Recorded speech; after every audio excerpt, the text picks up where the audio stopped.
And so we like to highlight this through an avenue called This Time Tomorrow, where we ask people 3 questions about their work and what it will look like and what some of their challenges are and how we can pray for them.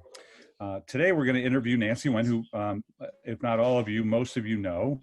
And one thing before we start the questions with Nancy is that everybody should know is that Nancy and her family have had the coronavirus, COVID-19, and has come through it. And she's now back to work.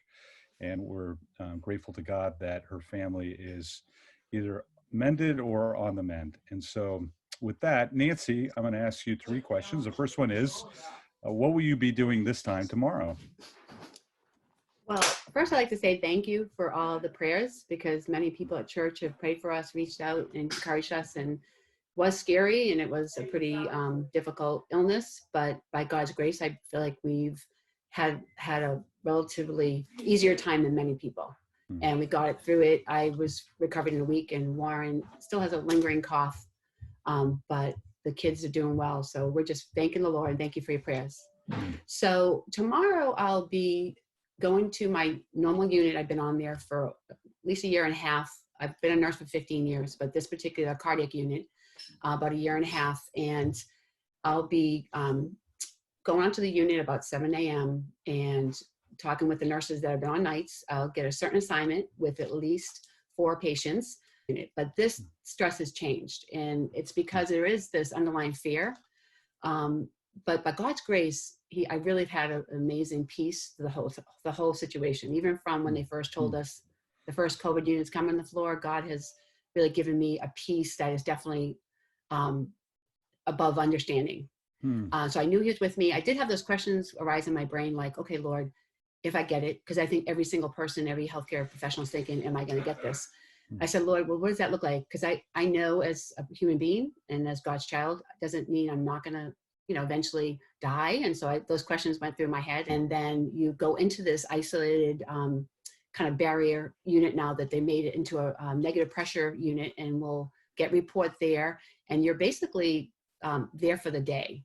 I mean, you can come out maybe like in the afternoon and grab some lunch, but you're pretty much, put on your protective personal equipment, you put on your mask, your N95, your everything, your goggles, your gown, and you go in and you get zippered in, and you stay there literally the whole day, and you take care of your patients, and yet you take care of them a little bit differently than you would have if they weren't COVID. So you're a little more guarded, and my manager told us a couple of weeks ago, everything you learn about nursing is changing. So you used to be at the bedside every hour. You used to be like very, in there doing all your pampering of the patient. Now you must step back and be in there as briefly as you can be, and hang the medicines, make sure they're okay, whatever, take care of them, turn them, and then get out of the room. There's definitely a level of fear, stress. It's a really up and down emotionally, because you're dealing with a lot of sadness, and you're dealing with family members not being able to come in at the most critical time in their family's life. An elderly person is really sick. We're not sure if they're going to make it, or the family wants to be at the bedside and there's no more visitors. So that's really changed.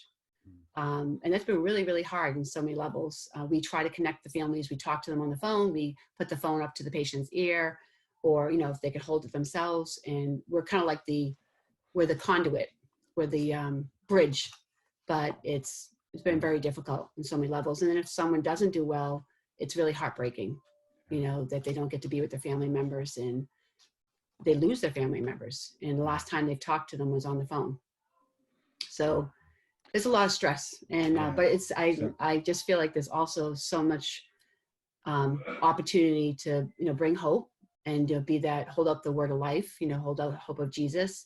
I do have lots of opportunity to engage people. I pray, like, Lord, what do you want me to say? How do you want me to show your love? I feel God's presence in an amazing way. I just feel like that's where Jesus is. He's with people in their suffering. And so when I go into work, I'm asking, where are you, Lord? Who do you want me to talk to? What do you want me to say?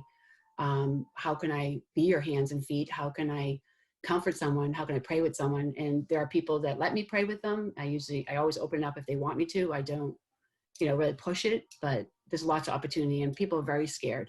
So lots of people want you to pray for them.